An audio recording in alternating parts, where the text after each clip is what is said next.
Big one. Massive one. They're all big at this point, but this feels like monumental. Ugh. This is what an insane season, by the way. No. I mean, we needed a performance like this from Hunter tonight because this offense surely hasn't done much, but they've done enough. Let's see if Hunter can hold it down and close it out. All right, we'll sync up here. I think we're relatively close. I've got an 0-2 count. I got an 0-2 count, and we're showing some Brent Suter award. Okay. Just I'm gonna pitch in the dirt. Did you miss that? So nope, I already have that. So I'm Okay. waiting for a pitch clock if I get one. Yeah, I'm at 1-2. I don't think we're getting a pitch clock. Yeah, it pops up for like a millisecond on the top right corner, right above the green pitch count. Yep. Okay. Foul ball. Fouled off. Yep. Cool. We're close. We're close. Hunter Greene, 8 innings, 1 hit baseball so Craig's far. too quiet. I'll fix that, guys. Sorry. Appreciate that. Michael Busch up go. for the Cubs. 2-2. The 1-2 is in the dirt. 2-2. Trace, I don't know. I'm I know you're not, but What's up? quite the night for the Cincinnati Reds organization this evening. I'm sure you're not following, but in Chattanooga, No. the Lookouts are batting in the bottom of the 8th. They're being no hit currently. So Okay, cool. Hagen Smith, the number 5 overall draft pick, pitching for Birmingham, went 5 hitless, and they're now in the bottom of the 8th. Chattanooga yet to get their first hit on the night. All right, we're at 100 pitches here, and this is 100% going to be at least one sign of a change of the guard if Hunter Greene continues to pitch after this hitter. Oh, God. It's in the park. It's in the park. Okay. It's in the park. One out. We're good. Never a doubt.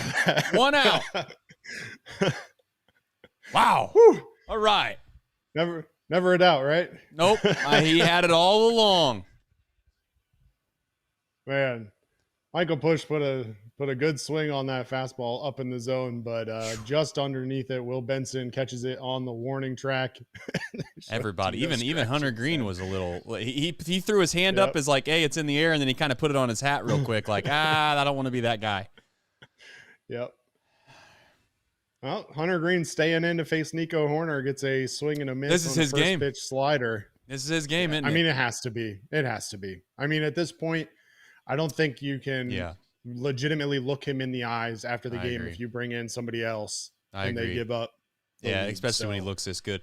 It's not like you have Mariano Rivera back there in the bullpen either, let's be honest. I mean, no disrespect to Santiago or Pagan, but they're not the types of closers that you're going to be like, you know what, we're going to trust that. Yep. Back-to-back sliders has Nico Horner in an 0-2 count, and for the second time this inning. Yep, this one seems to be pitch. How about we just throw the sign on the? How about we just keep the momentum here? Like, we throw the sign down. Like, let's not mess with the momentum here. I'm with you. Just let's throw throw him the heater, Ricky, as AJ Przinsky liked to say in the first or second inning or whatever, when he was like, he just needs to challenge guys. I'm like, I'm pretty sure AJ, he's been challenging guys all year, and I don't know if you've looked at his numbers, but.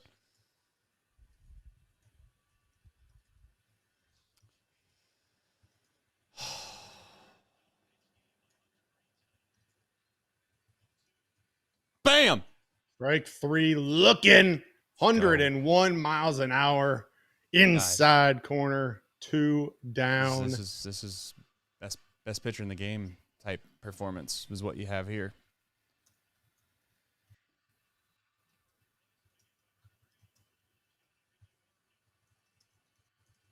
Come on, Hunter. You deserve it, buddy. You deserve it. Finish it off.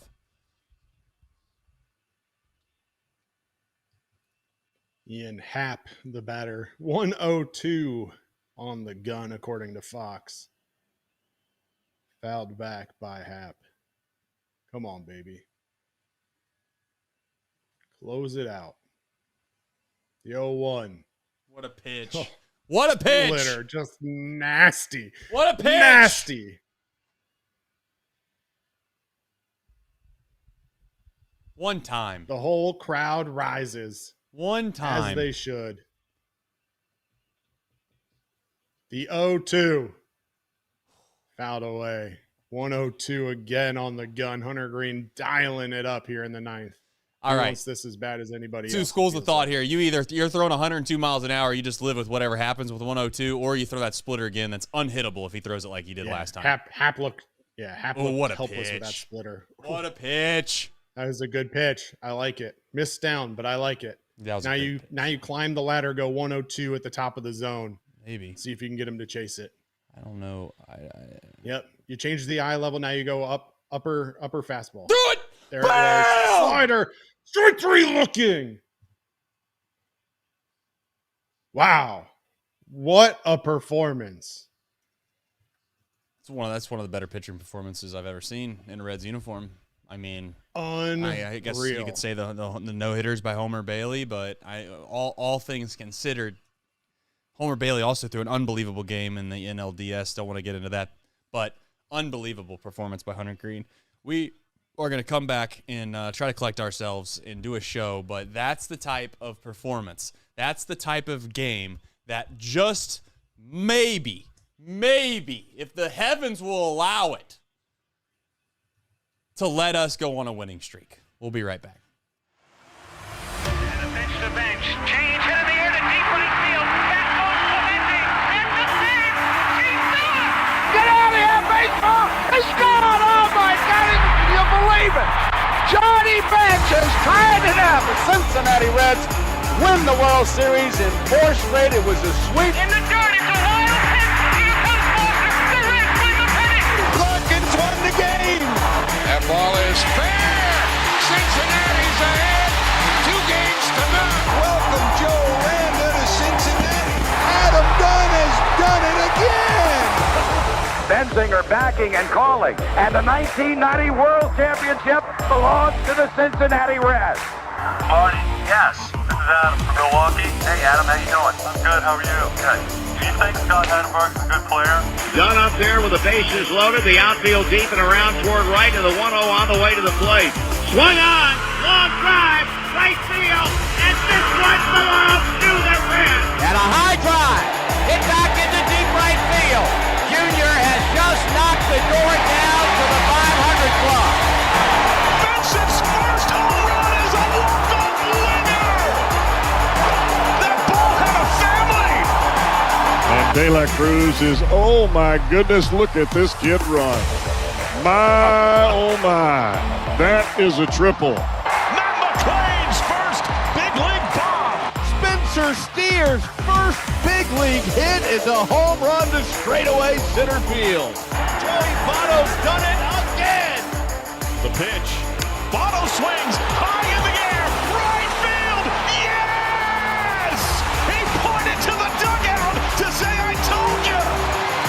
That is Joey Votto's 315th career go-ahead ribby. Only Johnny Bench had more as a Red. And I can't tell you how much it means to play in front of everyone here in Cincinnati as a Red. What a gift. What a tremendous gift. So thank you. Thank you. I think I can speak for all of Reds country. Joey Votto, thank you. High drive, left center field, racing back to the Laurent Bourgeois. The Reds are National League Central Division champions. In the air, left center field. Did he? He did! He did! Reds win! Reds win! Line to the right field. Genius, the first Red ever with 4 home runs in a game.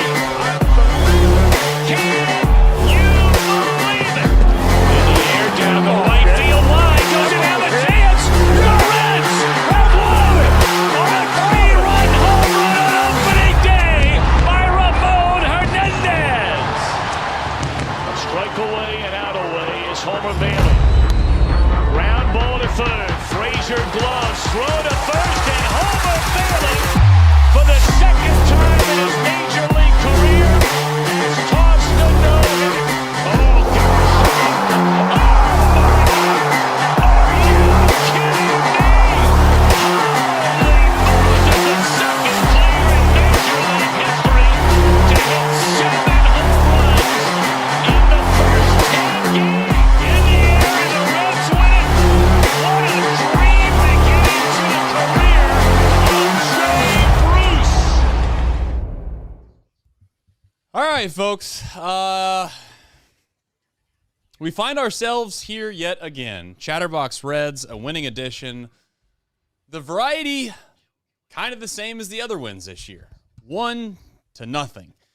I don't know if this one knocks off maybe one of those 1-0 losses earlier this year, but it certainly feels like it. And at the end of the day, all that really matters is the last week and a half of baseball. And you know what? There is no doubt that part of you sits there and you wonder if this offense is ever going to get firing on all cylinders. Excuse me. But when you have a performance like Hunter Greene, I guess you don't need it. And at this point, who cares? They found a way to win. They stay 2 back, Craig, and you live to fight another day. Because let's face it, almost every single day here moving forward is going to feel like a must-win. Maybe you could convince me that there's 1, possibly 2 days in there that it's not going to be. But what a win, Craig. Unbelievable. Crazy. My daughter had horseback riding lessons tonight, so I was watching this on my phone in the car, and then I got back and had to make dinner real quick. And, I'm thinking, all right, well, I'm going to get back. I'm going to get home by 8 o'clock. I'll be home in plenty of time to get ready for the show, get everything in order. And then this pristine pitching matchup happens tonight and just, moves everything ahead in my schedule. But everything went Hunter Greene's way tonight. We'll talk about some of the craziness that happened in the game in terms of plays that happened that helped him accomplish what he accomplished. But just a gutsy performance. Went back out there in the 9th with 93 pitches, ended the game with up over 100. We were talking about that during the game. 109 was his final count. And he was slinging them up there at 102 there in that final inning. Definitely could see that he had the adrenaline going. His splitter looked nasty in that at-bat against Ian Happ there in the 9th. When he needed it, he brought it. And this is the Hunter Greene that when you see it and you think about the contract that he has and everything else, just the value that he brings if he can stay healthy. And it's just another reason why, if this team is able to sneak into the playoffs, we think they're so dangerous. I know that it's crazy to say that a team that's 77-76 is dangerous in the playoffs, but when you have pitching performances like that not to that level, but very good pitching performances on a semi-regular basis, gives you a lot of hope if you can just sneak in. Yeah, let's face it. The reality is that what makes his start more special than just any other game is that, one, it is a must-win game. I'm going to sit here and all show I'm going to sit there and I'm going to probably try to dance around the must-win thing because I truly, I can admit that they could probably go 1 and/or 2 games to where they could finish the last 10 games 8-2. Okay, you can convince me that might get it done. 9-1 certainly feels very doable in regards to getting in the postseason. If you told me Reds are going to go 9-1 in their last 10, I'd say we're playing playoff baseball. But you also have to factor in the matchup that you had in going into this game. They were favored to win this game. The Cubs just were celebrating the night before. I don't know how late they were out partying or not, but let's face it, we caught them at a good time when it comes to whether they were going to celebrate a postseason clinching performance or not. And they just on the backs of celebrating came in tonight. You found a way to win a baseball game with scoring 1 run. That is exceptional. That is the type of thing that will turn the tide. When we look back at the end of the year and we say, man, our run differential's good. Okay, winning a game by 9 runs and losing the next 2 games by a run apiece and having a positive run differential of 7 doesn't really matter, does it? But you know what? What can change the tide of all of that is to find a way to win a game like this. That is such a big win. Such a big win. It's the type of win, in my opinion, that can kind of, in a way, rally the troops enough to make them to start to believe. Because it does feel like at times this team puts their head between their tail and they kind of act like they aren't that guy. Hunter Greene went out there tonight and just said, you can just jump on my back, everybody. I'll ride you to the finish line. And they damn near did, and he did it. He delivered. Changing of the guard, I'm sure we'll get into it a little bit. As much as we obviously, at times, people disagree with Tito and the decisions that he makes and the lineups he makes, and sometimes maybe he brings in a defensive replacement too early. Let's face it. I'm not suggesting that again, to be clear, I'm not suggesting that Hunter Greene 100% comes out of that baseball game, but I know for a fact that David Bell did take Hunter Greene out of a baseball game that was eerily similar to this one against the Minnesota Twins in 2023. And he came out of that game looking damn near the same as he did tonight. He was absolutely shoving. They decided to take him out in the 8th or 9th, I think it was the 8th inning. Perhaps it was the 9th inning. Memory can't recall. It was 2 years ago. And they blew the game. They blew the game. And tonight, again, say whatever you want, but Tito decided he was going to ride it. And you got to give him credit where credit is due. Just as there would be many people absolutely screaming to heavens and Betsy if he gave up that home run, which was the first, obviously, fly ball there to Benson in the 9th inning. We'll get to the Boschko recap here in just a second. I want to do some super chats here before we get too far down the beaten path. Craig, anything you want to add or jump into before we jump into the supers? Let's see what the supers say, and then maybe I'll have some comments from that. All right. Savo says should have been a no-hitter. Will Benson should have been playing all year. Hayes with an ES at third base. It would have been a no-hitter. I don't know. I don't know. I don't know. I have to go back and watch. I'm going to choose to celebrate the outing that we had. I'm not going to sit here and pick apart what would have or could have or should have happened. Who gives At the end of the day, that was a hard hit ball down the third baseline. Would Brian Hayes have gotten to it? Maybe, but who cares? I mean, at the end of the day, would a no-hitter have been nice? Yeah, absolutely. And I'm not going to sit here and try and diminish that. But to sit here and try and second guess it because Brian Hayes has a back injury that's flaring up on him, like that's not fair to Brian Hayes to say, oh, you chose to sit out this game. No, he's injured. Like that's not something that we can second guess. What do you want? If anything, you're going to sit here and say maybe Santiago Espinal should have be put in as a defensive replacement. I mean, it's just not worth that conversation. No, let's celebrate what we had and let's move on.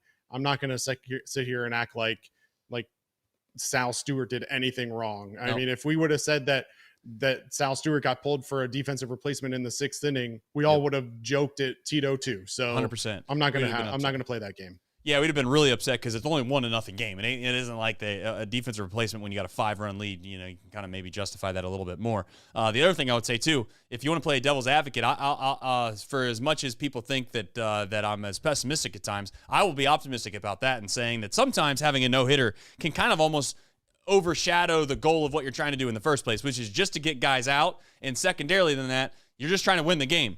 So again, I'm not saying that it would have changed the mindset completely of Hunter Greene if he didn't have the hit that happened earlier in the game, but it could have.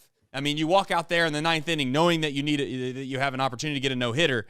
Maybe you're over anxious. Maybe you try to do too much, whatever you want to call it. And I would say that maybe it's a blessing in disguise that he didn't get the no-hitter. But at the end of the day, I got to be honest with you. As I said 1,000 times on the show, and I'll say 1,000 more. The only real thing I give a damn about is if the Reds win or lose. I don't care about players as much as I used to, perhaps. I don't care about whether or not the front office signs this guy or trades that guy. I don't care at all. What I do care about is if this team that I love, the Cincinnati Reds, wins the game. And that's what they did, and that's all I really care about. Thank you, Savo, for the super chat. Reds batter up says, we want Kirby. DSCC. Kirby has just had a baby, so that's not on us. Listen, Craig, I don't know what they want out of us. You know what this is like? You know what? I feel like now we are the Spencer Steer and Santiago Espinals of the Cincinnati Reds. You know, we're out here, we're available, we're doing the best we can, and you know what? They don't want us anyways. That's fine, but we're going to do the show. Aquila the Great says, without Benson, we lose. Shame he was MIA. Yes. I have collectively decided, though. Here's the thing. I've had, not to go too deep in the weeds here, it's been a long month for your boy here, okay? I've been tired. I've been doing too many things, stretched too thin. No fault of anyone known but myself. I put all this on me. But here's the thing. It's bled a little bit into my negativity. Yeah, when I watch the Mets absolutely piss down their leg and lose two, they're what? Like they were one of their last 9 and we still couldn't gain ground. Yeah, I let it bleed into the shows, okay? I'm tired of watching it. I want to watch playoff baseball. Tonight, I'm not going to sit here and make a big deal about Will Benson because I think that some people think that that's trying to be overly negative. Listen, he's on the team. He's helping the team out, and he seemingly is getting an opportunity day in and day out now. And I'm hopeful that the guy that was in 2023 that showed up for the back half of 2023 showcases himself, shows that he's able to be that guy. Because we can also agree that he was also not a great hitter in 2024. He wasn't very good. So those two things can be collectively true, 100%. But he has made a difference in the back half of this year, 100%. No doubt about it, and I'm happy that he's getting an opportunity, and I hope he continues to get opportunities. And listen, he is a spark. He's a little bit of a lottery ticket, Craig. I don't think he's Barry Bonds, but I definitely think that he has a chance to run into a baseball every time he's up there, and that means something in these, 1-0, 2-1, 3-2 games that we always seemingly play. Yeah, I don't know if you noticed or not in the J-Bar during the watch-along portion, I had Ellie in the rundown because I was searching for something. And even though I still don't have a topic for that rundown because Hunter Greene really just dominated the storyline here, definitely. I was like, this is not a night for negativity. I took Ellie out of it. We're not going to have that conversation tonight. There will be plenty of chances for us to have that conversation down the road. I'm not going to do it tonight. We're not going to ruin Hunter Greene's night. This is all about Hunter Greene. Positivity tonight. Yeah. No doubt. I mean, well, there's no real reason to get into the weeds of the issues that we collectively see. I think we all know that offensively this team is challenged. That hasn't changed. If the Reds were to lose the night 2-1, sure, it would have felt like justified because that's just kind of what this team's about. But they didn't do that. They found a way to win one of these close games. And let's face it, like, as many times as we've said, how many games do we steal? Did we steal this game or did we not steal this game? Did we deserve to win this game or did we deserve to lose this game? See, it seems like we deserve to win a lot more games than we won. The truth is tonight we won one of those games. We did it. We finally found a way to do it, and it just gives them an opportunity tomorrow to make what I think would be a major splash by winning the second game of a series and then giving yourself a chance to take 3 or 4 from the Cubs with 2 series that are right in front of you, 1 series against a team that's, I'm not going to say it, but we should hopefully finally take care of those guys. And then we have hopefully the Milwaukee Brewers resting. We'll find out. Flat Rock, I skipped over here. Ned Flanders says Hunter Greene has more strikeouts than Kirby has kids. Just wildly impressive. Give him some Omaha steaks. Ned Flanders is on it. He's a friend of the program. Ned Flanders has a clear vision of exactly everything that goes on here at Chatterbox Red. So shout out to Ned. Hunter Greene was absolutely just dominant. It is what it is. And yeah, I don't know how much more we could talk about Hunter Greene, but we're probably going to try to do it here in a minute. No, but we're going to have to try it. Yeah. Flat Rock 79 says, Edwin Arroyo has glorious broken up the Barons no-hitter. Let's go Lookouts. There you go. Shout out to Arroyo. Flat Rock 79 said he was going to be at the game, I think, right? He's live posting at the game, I believe he said. Lunaris says, Trace reminds me of Ken from the Bee movie. I don't know. Reminds me off Ken. I'm going to guess saying that's of, but I don't know. I'm going to have to dig that up. But thanks or maybe not thanks at all. I don't know. Maybe that's bad. I don't know. Totally sure. I'm not very cultured. All right, let's do it. Let's get into the show itself. We have a box score recap, obviously by you, and then we'll jump into the deep drive of the day, and we'll get into we'll just get into the game itself. How about that, Craig? That sounds great. I feel for Kirby tonight. Tonight's one of those nights where I'm struggling to put everything together and make sure we have a nice quality show. I understand doing a great Kirby's job. Pain as when he has one of those nights. So As always, box score recap brought to you by Nicholas P. Kirby. Reds picked up the series win in St. Louis and returned home after a 3-city, 9-game West Coast road trip without an off day to host the Chicago Cubs on Thursday night. Colin Ray got the call for the Cubs, while Hunter Greene took the mound for the Reds. Austin Hayes led off the 4th inning with a double to right field. Will Benson then brought him home with a double of his own, and the Reds led 1-0. But pitching was the story in this one. Hunter Greene took a perfect game into the 5th. That's when Moises Ballesteros led off with a shot back up the middle that may have glanced off a Greene, but Elly De La Cruz was unable to corral it, allowing Ballesteros to reach on the error. 2 outs later, Pete Crow Armstrong shot a ball past first baseman Spencer Steer. The ball bounced off of Ballesteros' helmet, bouncing into center field. TJ Friedel was able to throw Ballesteros out at second for the 3rd out of the inning. Ballesteros was seen later in the dugout, seemingly in good spirits and seemingly able to avoid serious injury on the play, which was pretty scary at the time. Hunter Greene walked Michael Busch with 2 outs in the 6th, but got out of the inning. The no-hit bid lasted 6 2/3 innings. That's when Reds killer Seiya Suzuki doubled down the third baseline. Greene got Carson Kelly to ground out to end the inning. Meanwhile, Ray retired 11 straight Reds to end his outing, sprinkling 4 hits across 7 innings of one-run baseball. Took a special night from Hunter Greene to outshine Ray, but he did just that. Hunter Greene retires the Cubs in order in the 9th, including the last 2 via strikeout. Greene completes his first career 9-inning shutout, allowing just 1 hit, walking 1, and striking out 9. Reds improved to 77 and 76 on the season. The Mets were winners earlier in the day, so the Reds stay 2 games back in the NL wildcard race. All right, deep drive of the day. It might not have been a home run, but it was just as meaningful. Why? Because Will Benson would double. That's his 8th of the year, by the way. Line drive to center field. Austin Hayes would score. That would give the Reds a 1-0 lead, jumping their win probability up 12%, giving them a 70% chance to win. And that would be all it would take, because we had Hunter Greene on the mound. 108.8 off the bat, 332 feet. And DSC is a leader in renewable commodities for biofuel production, specializing in used cooking oil collection, aggregation, and sales. Visit www.deepsouthcommodities.com for more information, and thank you to John and his team.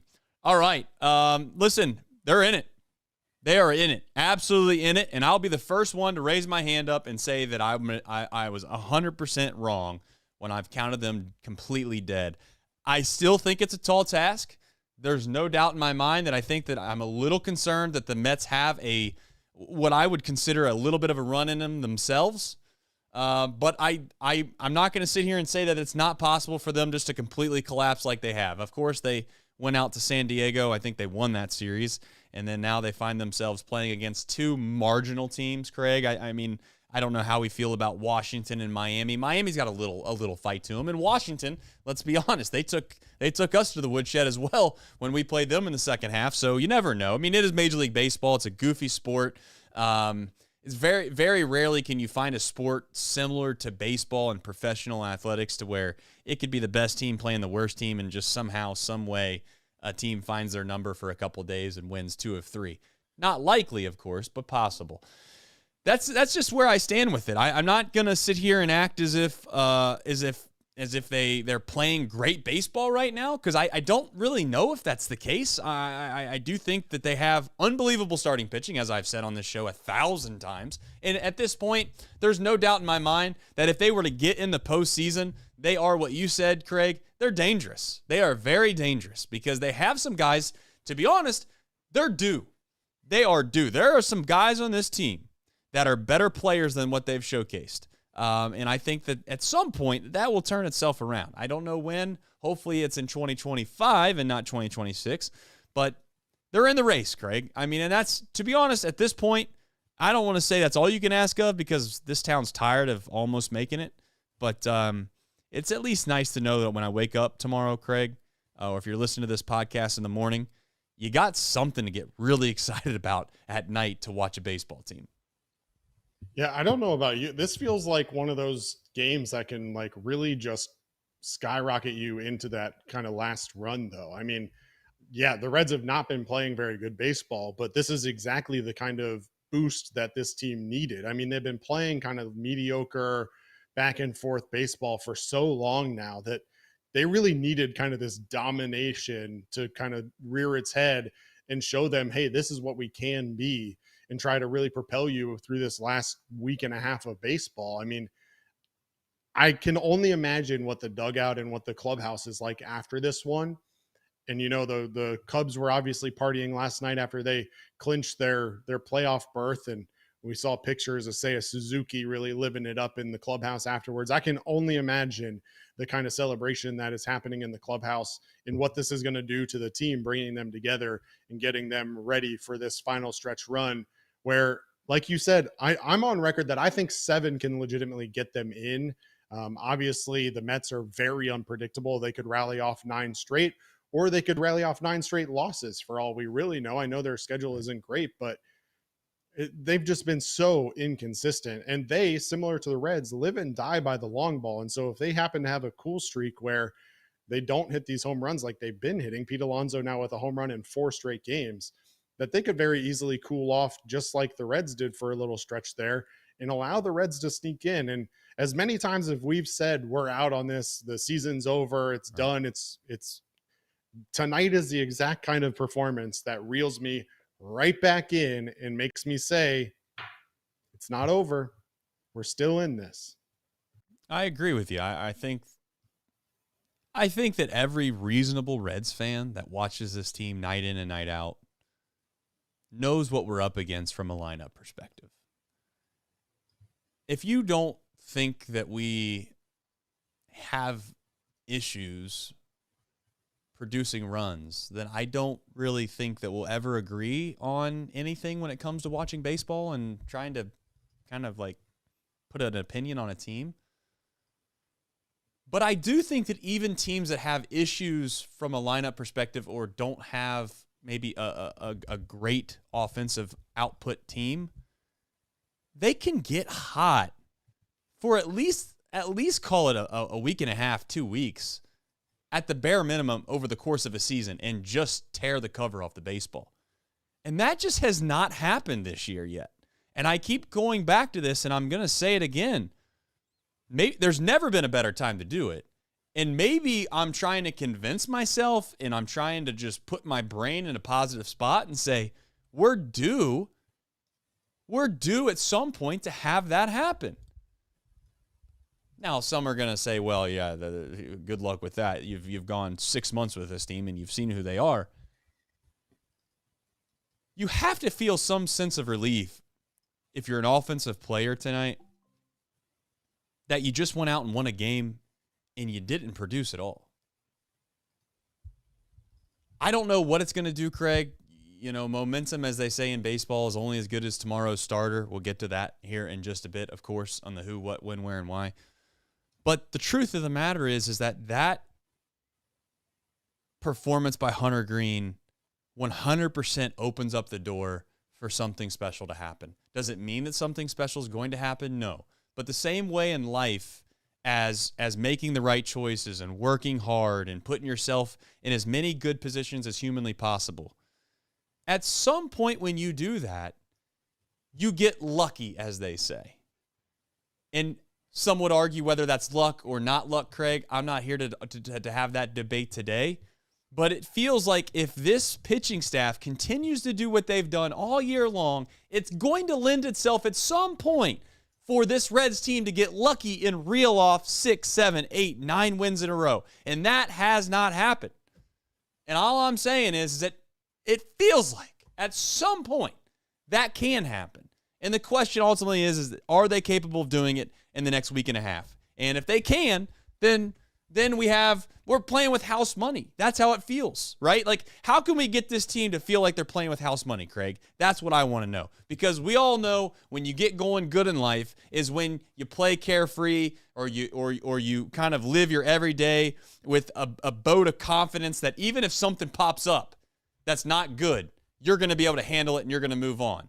And I'm hoping that gets this offense going. We'll see if it does, but I I just marvel at the performance that we just seen from Hunter Greene. And if you didn't get a chance to watch it, I'm sorry, but you can go back hopefully and try to find some tape on it. I know it was a national broadcast, so maybe you can't really go back on your regional sports network app and watch it, but find a chance to go back and watch it. But it felt like one of the cooler performances I've seen from a Reds pitcher ever. So. Yeah, I mean, we're lucky enough. We've seen a couple no-hitters. Obviously, Homer Bailey threw 2. But, like, how many times have we seen teams just get really hot at the end of September and parlay that into a playoff performance that many were not expecting? I mean, I think about, the Texas Rangers a couple of years ago where they weren't really expected to do anything. They kind of floundered through the year, and then they get hot when it matters most, and they carry that all the way into a World Series victory. Now, I'm not by any means suggesting that that's what this Reds team is going to do, but again, this kind of performance can absolutely give you the momentum that you need to carry into September and maybe even October, if you're lucky, into a playoff run. And again, we heard about it earlier in the year when, the pitching depth was there and there were competition amongst the starters of, who's going to be sent to the bullpen or who's going to be sent down once blah, blah, blah gets healthy, and who's going to have to be sacrificed the next time that Chase Burns comes up or whatever that conversation may have been at the time. Well, guess what? Hunter Greene just upped the ante. If you want to pitch in the playoffs, guess what? This is what it's going to take. So if you want in that rotation and you want to be part of that playoff starting rotation in those 3 games in that wild card series, guess what? This is what it's going to take. And so Andrew Abbott, Nick Lodolo, Brady Singer, I just cemented myself in there as the number 1 starter in the playoffs. But what about you? Who's stepping up and who's taking that next 2 games from me? Because I'm telling you what, Hunter Greene, not only did he go out there in the 9th and show that his adrenaline was able to carry him through a complete game, but I promise you that if Hunter Greene goes out there and throws the first game of the wild card, that he's going to want to be right back in there in the second series, in the divisional series, trying to pitch again. And he's not going to be afraid to go on short rest. So if you want to pitch in the playoffs and you want to earn your spot in that rotation, now's the time to do it. These last 10 games or whatever it is now is the time to show up. So the challenge is down. The gauntlet is laid. Step up. This team's so unique because at times I sit here and I think to myself that this team they're just not good enough. And then I as you were talking, I just sitting there and I'm processing all of the different types of situations and scenarios that this team's kind of gone through and been through, and all of the kind of unfortunate, I guess, games that we've kind of watched. Just Will Benson's been absent for a month and a half. Could he have helped us a little bit more? Possibly. How many of those 1-0 losses at the beginning of the year could we have just found a way to just scratch one across? Is Ellie De La Cruz, who I think, again, I'm not trying to turn this into a debate on Ellie or nothing like that, but it's like I think he's one of our best players. I'd like to think that, and he's just not been that for since the entire second half of the season, and we've still survived this stuff. We still have found a way. We blow the lead to the Mets with the bases loaded and nobody out, with a chance to really cement a huge opportunity, and we failed to do that. We blow the lead to the Mets, or I shouldn't say, we have an opportunity to get a base hit in the 8th inning against the Mets and sweep them, and we fail to do so, and we lose to the Mets. We haven't scored a run in what seems like half of the extra inning games this year. All of these things that you can look back on and say, man, it seems almost impossible that we weren't capable of doing these things. Yet we find ourselves 1 game back. I know everyone's going to say 2.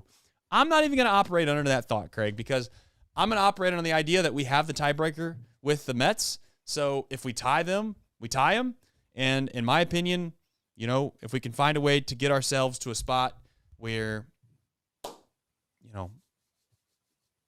we just need to put pressure on the Mets. That's all. And I do think that there's going to be some – I'm not saying that team's going to choke, but I definitely think that they have showcased that when the pressure mounts, they don't play their best. So we shall find out. But the Reds are in the race, and I've had them dead like 7, 8 different times. Yeah. It's insane. But yeah. As always, thank you for the folks that watch loyally to this show. If you don't mind, hit the like button before you take off, whether that's now and or later. If you're doing it on your phone, simple solutions, just hit the plus button or the like button on there, the thumbs up, I should say. And subscribe as well. If you have not subscribed to the channel, please subscribe. I think we're getting closer and closer to 20K, which would be really, really cool. Another little milestone for us here at Chatterbox. So if you haven't subscribed, go ahead and hit the subscribe button and also hit the like button for the stream. And thank you for all the people that are super chatting tonight as well. Noah Downing says, love the Reds, but I despise every single one of our hitters. Man, we've had a tough show, tough super chat show for us winning 1-0. I get it though. I understand it. I do understand, but you know what? We found a way to win. As bad as our hitting has been, our pitching's been just as good, and hopefully our hitting can come around just enough here at the late stages of the season to find a way to do something magical, man. I mean, that's all I'm asking for. That's all I'm asking for. Yeah. The bats did enough tonight. That's all that matters. They did enough. They did. And you know what I would also say? Like, remember the start that Lodolo wasn't able to make because he got sick? That's a whole nother opportunity that we scored. I don't know how many we scored that night, but I think we scored 9, 10, 11, 12 runs, something along those lines. I don't know what it was, but it feels like if Lodolo was capable of starting, they probably would have won that game. It's just, I keep going through my head all these different scenarios and so opportunities that just didn't go our way, and I'm starting to think to myself, maybe it's time. Maybe it's time they do go our way. Who knows? Speaking of, say that again. I said, wouldn't that be nice? It would be nice. Speaking of going our way or not going your way, you can always text and or call 988 day or night. It's anonymous hotline 24/7, and it is okay to not be okay. You can also visit mantherapy.org. That's mantherapy.org to get help. 988. Remember it. All right. I think we got through the supers, to be honest with you, Craig. So we are doing some Omaha Steaks. Look at that. Got a graphic and everything coming right from the living room of Craig Sandlin.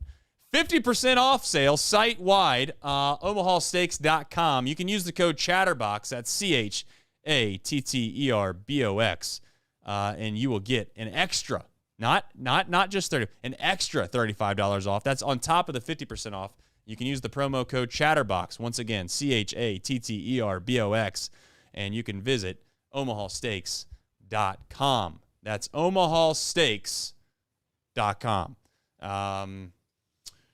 Yeah, listen, I just bought some grill grates, Craig, for, I should say my wife did, to be fair, for the smoker that we have. And they've been on back order for what seemingly has been like 6 months. Just got them. So I am excited. I got my Omaha Steaks ready to go right now. And as soon as I get those grill grates, I'll let you know how I feel about all the variety of things that you can get off of omahasteaks.com. And I look forward to getting even more once I figure out what my favorite is, Craig. So we'll see. Chatterbox. I told you that I placed an order already, and that order has already arrived. So I sent a picture to a couple of friends of mine who are going to come over tomorrow, and we're going to have a little grill out. The last what a nice friend end you of the are. summer. I know. It's taking all my Omaha meats and sharing them. I'm going to keep the filet for myself. I think I'm just going to grill up like the burgers and dogs that I got, but still, have some friends over and let it hit the grill. Yeah, no, that's fair. Well, listen, I've reached the part of the show where all I have to say is that if you didn't get a chance to see this game or you did watch this game, it's very, very, very symbolic of what this whole entire season has been. There has been unbelievable starting pitching, and there's been frustrating lack of offensive execution.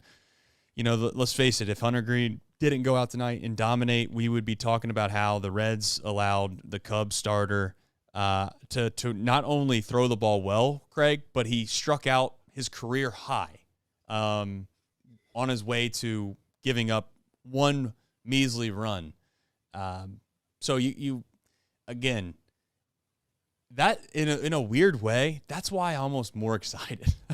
I know I'm sick. I'm sick to the brain. I'm more excited that we found a way to win when we were as bad offensively as we were. But Elly De La Cruz, I'm going to say this about him, okay? He had a good at bat tonight that didn't go his way. If that ball's 15 feet to the left and or right, we would be talking about a huge double, another run-producing at-bat tonight that would give the Reds a little bit of a cushion. Instead, it was directly at the right fielder. And I get it. That's how the game goes. Sometimes you hit it at him, sometimes you don't. Ellie obviously made a mistake in the field. I know that this sounds maybe a little goofy, but I almost feel as if now a little bit of solace, and I know people joke and laugh when I use that word, I have a little bit of solace around the idea that I just think it's mental. It's 100. I know we've talked about the quad. I know we've talked about injury and all these things. It's just he is in his own head in the worst way. And you know what's great about that versus an injury or maybe just lack of talent, if you want to call it that, is that can turn around quicker than anything. If you had an injury, your shoulder's hurt or your quad's obviously an issue or whatever it is that your oblique isn't allowing you to be the baseball player that's just not going to go away because it's a physical injury that's going to be there day after day until you get it rehabbed or you give it enough time to heal.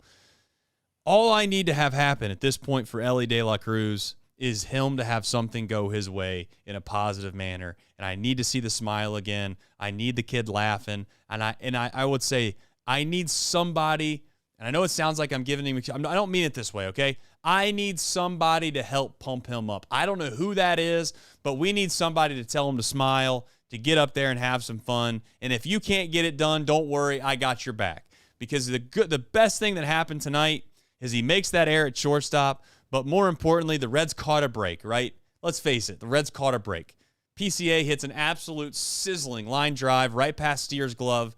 And, I don't want to say fortunately because it sounds like I'm being a little insensitive to, I can't remember the Cubs player that it hit. But nonetheless, it hits a Cubs player directly in the head as he's trying to go to second base. That was pure luck, okay? But that's the type of thing that hasn't happened a lot with this team. Like, if they make a mistake, it feels like the other team just pounces all over it and they make you pay for it. And then it doesn't give you a chance just to be like, all right, I know I made an unfortunate error here, but I got out of it. Tonight, we got out of it.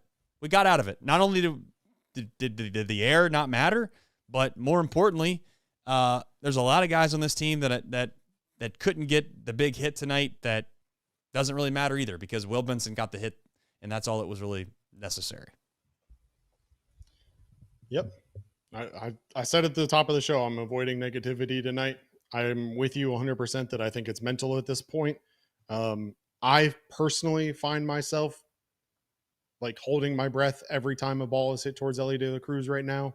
Yep. I can only imagine what's going through his head every time a ball gets hit his way. That ball tonight, I don't know if it hit off Greene or not. I was watching on my phone at that point, so I couldn't really tell. But that's a easy play all day, regardless of if it hit off of him or not. I mean, he was playing up the middle. The ball bounced right over the base, like hit off the heel of his glove. And it is what it is right now. It's mental. And, the only real conversation that can be had is, okay, they talked about it on the broadcast tonight, is that Tito said, I'd love to get Elly a day off, but now's not the time. If we were going to give him a day off, it would have been 3 months ago. It would have been a month ago. It would have been throughout the entire season, but we're this far in. He wants to play 162. I've committed that to him. I can't give him a day off at this point. Although I don't know that I necessarily agree with that. And I don't know, as hard as this is for me to say, I don't know if Elly De La Cruz gives the Reds the best chance to win a ball game right now with him in the lineup. But the truth of the matter is that he's going to be in the lineup. Now, is he going to bat third or seventh or eighth or even ninth? I don't know.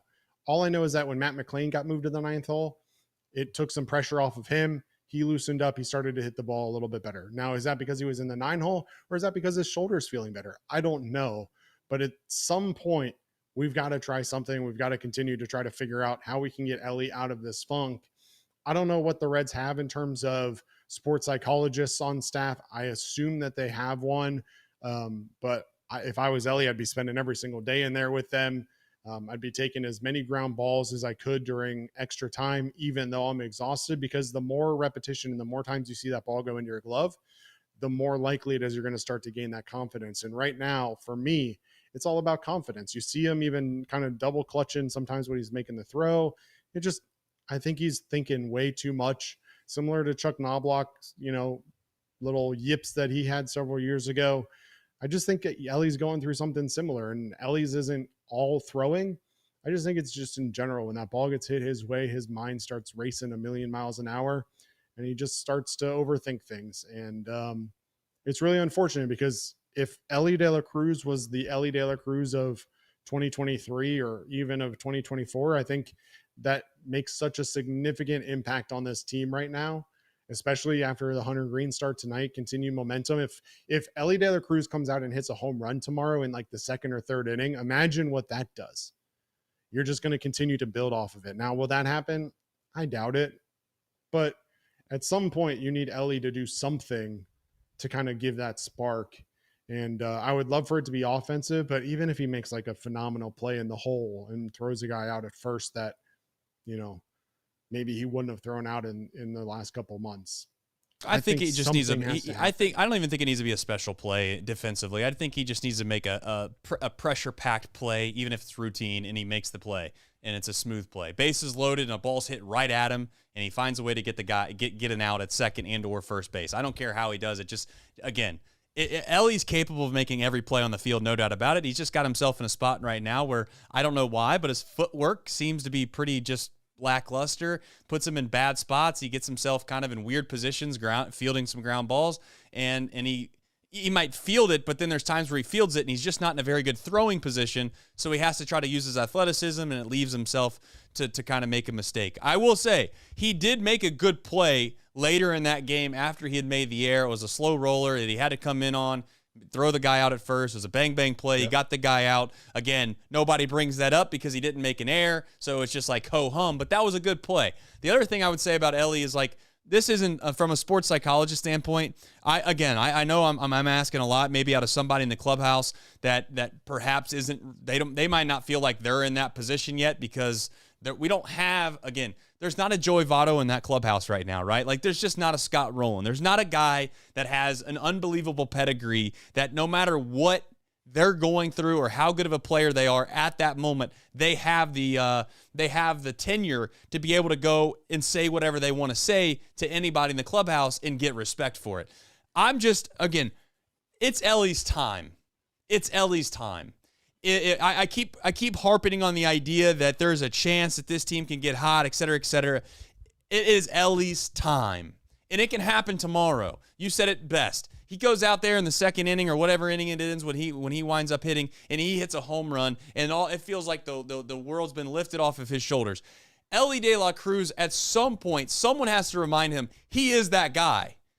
I don't want to hear the naysayers. I don't want people to sit here and tell me that he's overrated and all that. No, like, that's not the mentality that kid had when he came up to the big leagues. He was free-flowing, smiling, wearing whatever the hell he wanted to wear. And you know what? Nobody can convince Ellie De La Cruz that he wasn't the best player on the field. And right now, he doesn't feel like he's the best player on the field, and that's part of the problem. And we need somebody to remind him that he's that guy. You say go watch a sports psychologist. I want Ellie De La Cruz. Now, this sounds crazy, but I really do.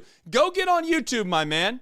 Get on YouTube and you punch in Ellie De La Cruz highlights. You watch that. You watch yourself absolutely do unbelievable things on the baseball field all night long. You watch it on repeat. I don't give a damn how many times you have to watch yourself steal second, third, and home against the Milwaukee Brewers.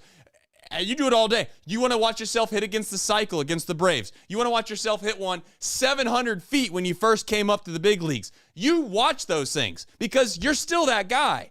Unfortunately, we've hit a little bit of a rut, and so what? That happens to everybody in this game. This game is so hard, and it's even harder mentally, especially when you play 162, especially when you're a younger player and you think and feel that you're supposed to be the best player on the team, and maybe you feel like you're letting your team down. It's over with. All of this is done, Craig. We got 1.5 weeks left of this season left, and you know what? I would tell you this. If Ellie went on a tear and hit 4 home runs this next week and had an unbelievable production level for the next week and a half, and the Reds scratch their way into the playoffs, do you think anyone in their right mind cares about anything that happened in that second half up until the last week? No. And they shouldn't.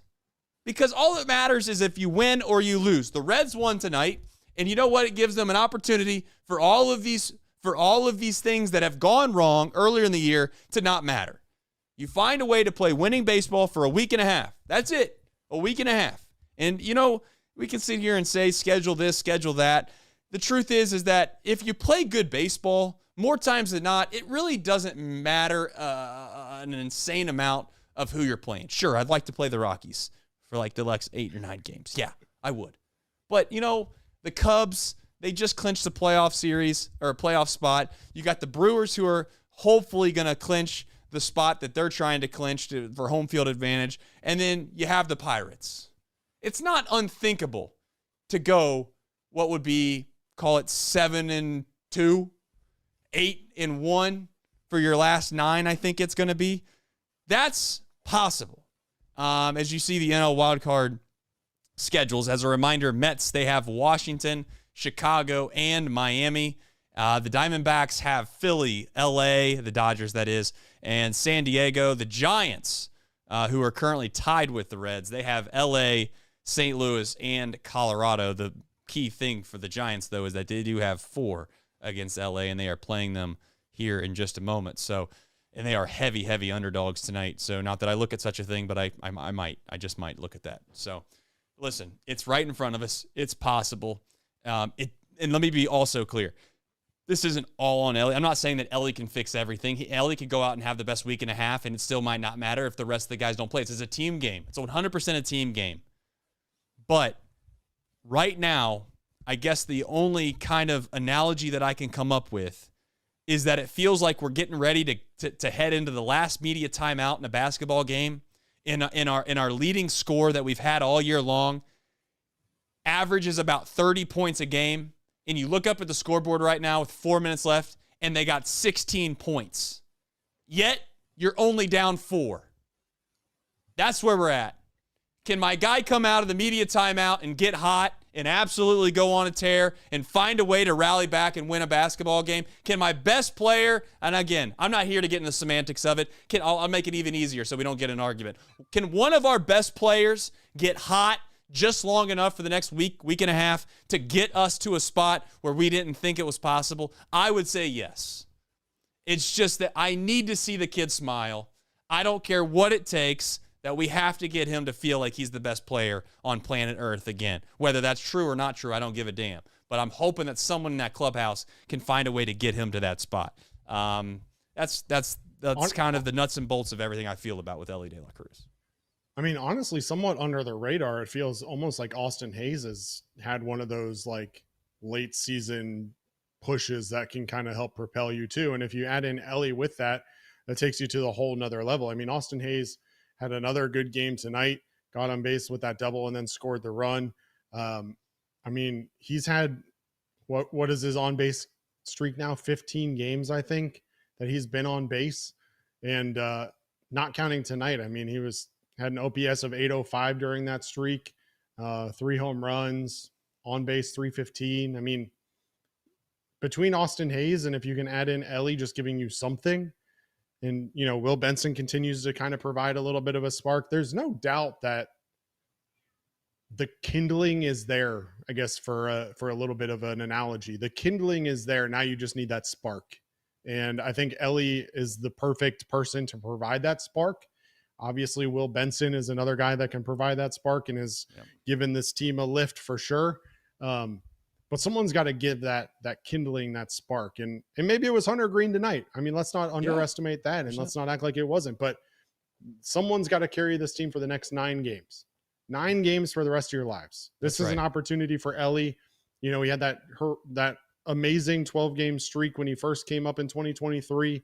This is an opportunity for him to etch himself into that history book again and put on a generational run that yet again just ignites this city. And I know we're in football season, and this city so often likes to forget about the Reds when Spangle season starts. But I promise you, if Ellie goes on a run like he did in 2023, even if he goes on half of the run he went on in 2023, this team will unite behind, or this city will unite behind Ellie De La Cruz and the Cincinnati Reds. That's all it's going to take. So I'm optimistic. I'm excited. Hunter Greene lit that spark back in me, Trace. And I'm ready for it. I'm ready for it. I'm ready to have to do a live full game watch along to watch the Reds clinch a spot in this playoffs. That'd be huge. That's what I'm ready for. I am too. I've been like I said, I've been down at the dumps here for a while, and this baseball team didn't help me while I was there. But the truth is that they found a way to spark a little bit of energy into me now. That performance by Hunter Greene, I'm going to say it one more time. I've said it maybe 3 times this show. One of the best performances I've ever seen in a Reds uniform that a pitcher has gone out there and performed. And really, Homer Bailey's the only other guy that comes to mind. Maybe I'm missing something, but I'm just talking about notable performances when I've sat down and think this is a must-win game. You're going to have to find a way to win. And Hunter Greene bailed them out. He absolutely bailed them out, and we'll see if they can capitalize on it. They can go out tomorrow, go out and win 5-1, and they could lose 5-1, and we feel like it was all a waste. I don't know, but I do know this.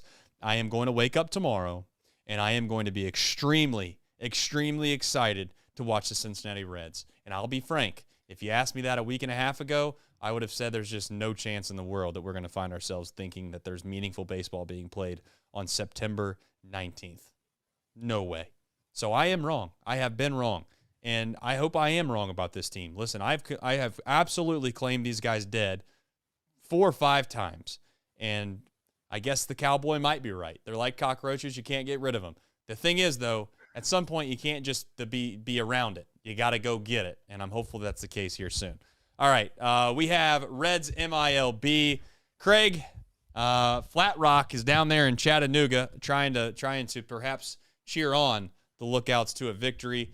Other than that, I don't know what else you got on the docket. Well, here we go. 2 games in Reds minor league baseball today. Nashville and Louisville. Interesting game there. Louisville collects 11 hits. Every single offensive player that played for the Bats collected a hit in this one, and yet they fall 15-4.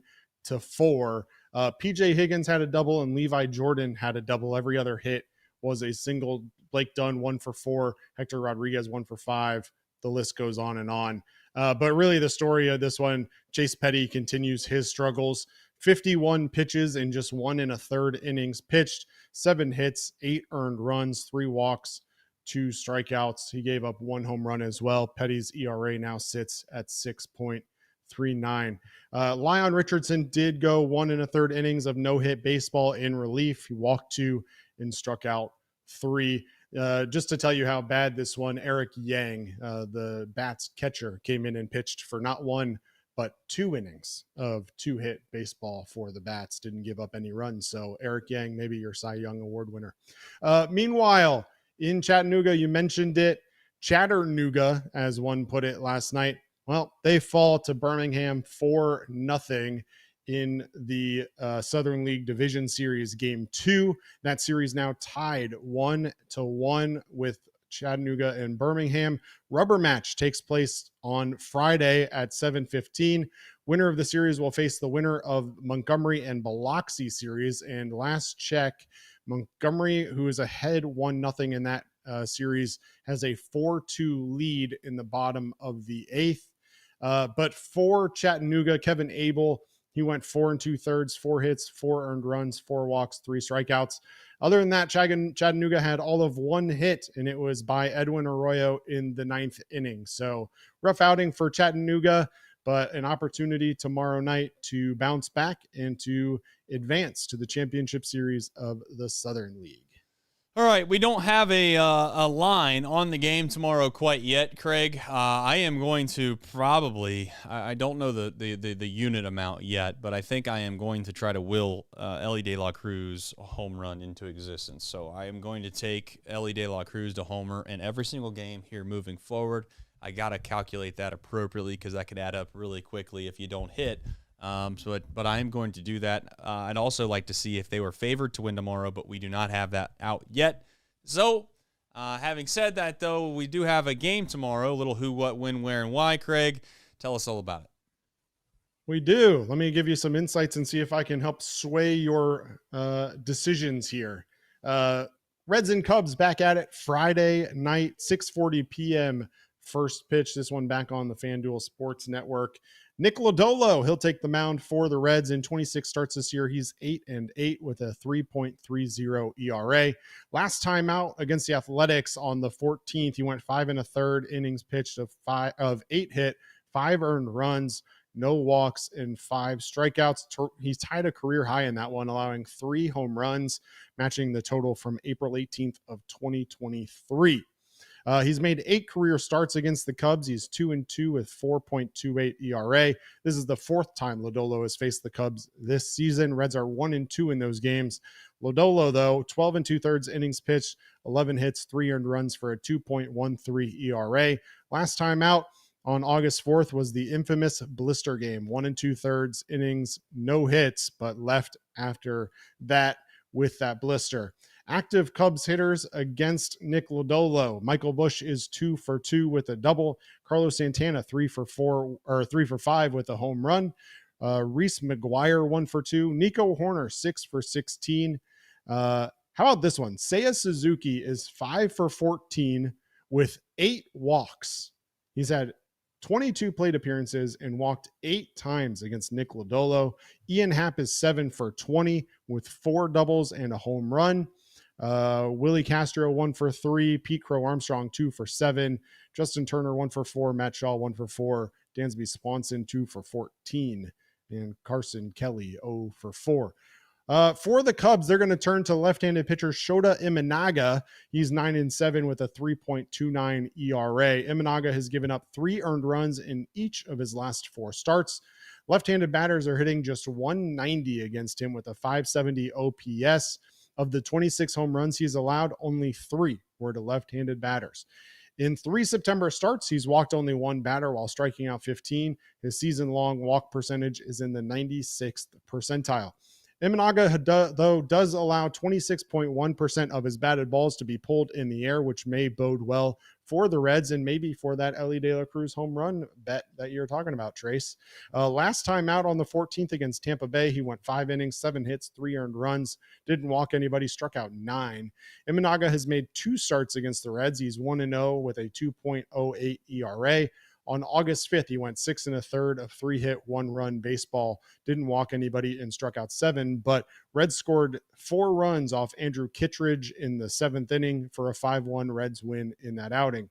Reds batters against Imanaga: Spencer Steer 2 for 4, Miguel Andujar 1 for 2 with a double, Santiago Espinal 2 for 5, Austin Hayes 1 for 5 with a double, TJ Friedel 1 for 6, Ellie, McLean, Ke'Bryan Hayes, Marte, Trevino, and Lux all 0 for. Imanaga throws 5 different pitches, but relies on 3 mainly. 4-seamer, he throws 49% of the time. Split finger, 31% of the time. And that sweeper at 16% of the time. Fastball averages just 91 miles per hour, but batters are hitting just 151 with a 215 slugging against his sweeper, which he'll throw to batters on either side of the plate. All right, great breakdown. Is your update on what's coming up tomorrow. Still no word on the line. Kind of was updating, refreshing that thing every single second to see if we couldn't find an idea of what Vegas thought tomorrow was going to be, but perhaps we'll have to wait and find out. I'd love to see what the odds are on an Elly De La Cruz home run. My guess is it's going to be astonishingly low based off of the way that it's gone for Elly. It seems like we should be getting maybe like what would be a fair bet there? I feel like it's like a plus 1,000 anymore seems reasonable. Something tells me that Vegas is going to put it somewhere in the plus 800 range, but I haven't been tracking it enough to know what he's been of late. But I would think it wouldn't shock me if they made it like plus 500. You know, it's like, hey, if you really want to bet it, you go ahead, but we're okay with just not taking bets on this guy because at some point he's going to hit a home run, but just a matter of when. Hopefully it's tomorrow, and hopefully I find a way to be able to find an opportunity to take it. But I don't know how much I'm going to take. I got what we got left there? 9 games left? 9 games, yep.